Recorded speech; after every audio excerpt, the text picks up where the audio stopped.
Bonjour à tous, alors aujourd'hui je vous propose l'étude d'une fonction avec du logarithme. Un petit peu étrange cette fonction. On va mettre un logarithme à l'intérieur d'un autre logarithme. Attention, ce n'est pas un produit, c'est ln de x. D'accord? Par exemple, si je veux calculer f de e, je dois donc faire ln de e. Vous voyez, donc je calcule d'abord le logarithme de e qui vaut 1, et ensuite je dois calculer le logarithme de 1 qui vaut 0. Vous voyez, donc on enchaîne comme ça deux logarithmes, on compose ln et ln. Pour le domaine de définition, ici, on vous a imposé 1 plus infini. Alors, si on devait le trouver, ce domaine, le domaine le plus grand possible, ici, vous avez déjà une présence de ln de x. Donc, on doit avoir obligatoirement x positif pour que le ln existe.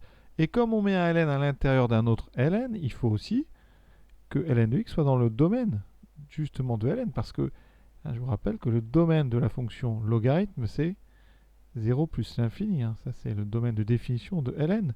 Donc ln de x que je mets dedans doit appartenir à 0 plus l'infini, doit donc être strictement positif, d'accord? Comme ça je peux le mettre dans un autre ln. Or, vous devez bien connaître la fonction logarithme et sa courbe. La courbe en 1 elle vaut 0, elle est croissante comme ceci, d'accord? Et donc, si vous voulez un logarithme plus grand que 0, il faut prendre x plus grand que 1. Donc ici, ln de x strictement positif, ça équivaut à x plus grand que 1. On doit donc avoir x plus grand que 0 et en même temps x plus grand que 1.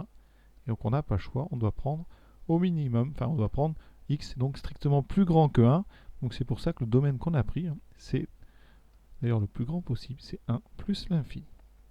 Première question, on vous demande les limites aux bornes. Alors les bornes, c'est donc 1 et plus l'infini. Ce qu'on appelle les bornes, c'est les extrémités de l'intervalle de définition. Donc ici, vous avez une borne qui est 1 et la borne plus l'infini. Donc on commence par la première en 1.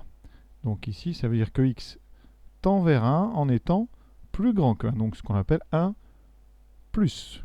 Alors on va aller progressivement. X, d'abord, on va prendre son logarithme. La limite, quand x tend vers 1 de ln de x, x étant plus grand que 1, c'est ln de 1. C'est donc 0. Alors attention, on est plus grand que 1, donc comme je vous ai dit, ça sera 0, mais on est un peu plus que 0. On est juste après. Donc ça, je vais le mettre maintenant dans un deuxième logarithme. Donc je vais devoir regarder mon deuxième logarithme.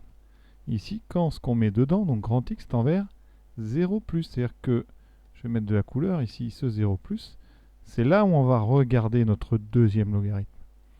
Et donc, d'après le cours, en 0 plus, le logarithme, sa limite, c'est moins l'infini. Donc ici, on écrit par composition. Par composition, eh bien la limite, donc, quand x tend vers 1, de ln de x, c'est donc moins l'infini. Deuxième, en plus l'infini maintenant. Donc on sait dans le cours que la limite du logarithme, c'est plus l'infini. Et ce logarithme, on va le mettre dans un autre. Donc je vais mettre un petit peu de couleur. Alors ça, c'est notre limite. Donc on va donc mettre un logarithme à l'intérieur d'un autre. Donc j'ai besoin de regarder la limite d'un logarithme. Quand ce qu'on met dedans, que je note grand X, tend vers plus l'infini. Et ça, on sait que c'est égal à plus l'infini. Par composition.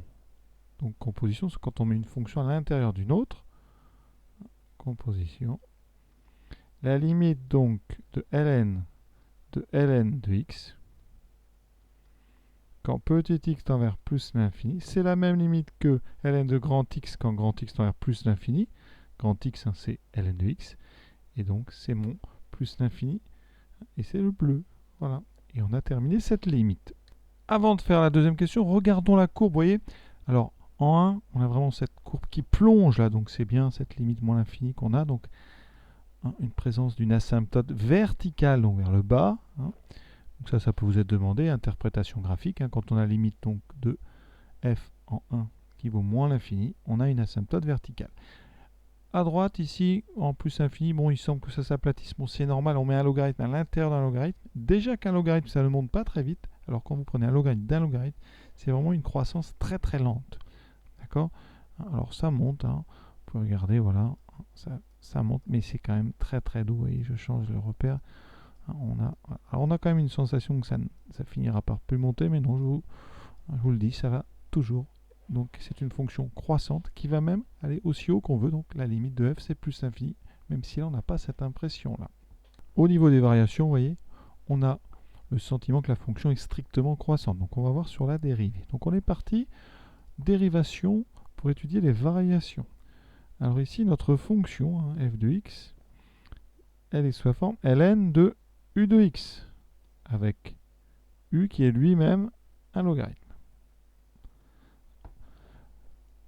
D'après le cours, ln de u, c'est dérivable si u est dérivable et si u est strictement positif, pour pouvoir le mettre dans le logarithme. Donc c'est la formule, c'est u' sur u. Donc ici, effectivement, on a bien dit, hein, u est positif, hein, pour que justement notre fonction existe. Donc sur 1 plus l'infini, on a bien ln de x qui est positif et qui est dérivable. Et donc ça va se dériver assez bien. On va juste avoir besoin de u', et la dérivée de ln de x, c'est 1 sur x, ça c'est du cours. Et donc, f' de x, c'est u'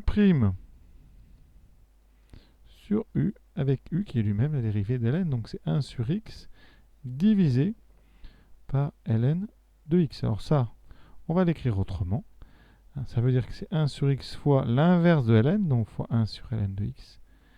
Et donc, vous voyez, ça fait 1 sur x ln de x. Vous voyez bien, hein, ici, quand x grandit, cette chose est de plus en plus petite. Donc les pentes sont de plus en plus faibles. Voilà pourquoi il y a cette impression de croissance très lente. Maintenant, il faut étudier le signe.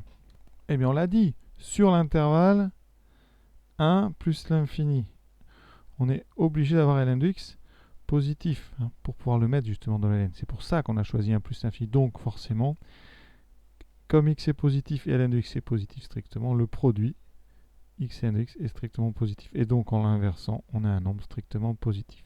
La conclusion de tout ça, c'est que f est une fonction strictement croissante sur l'intervalle 1 plus l'infini. D'accord? Donc le tableau de variation, il va aller très vite. On a 1 ici, c'est une valeur interdite.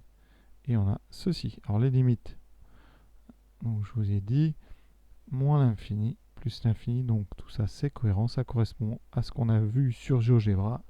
Et donc je pense qu'on peut s'arrêter là. L'exercice est terminé. Je vous souhaite une bonne fin de journée à tous.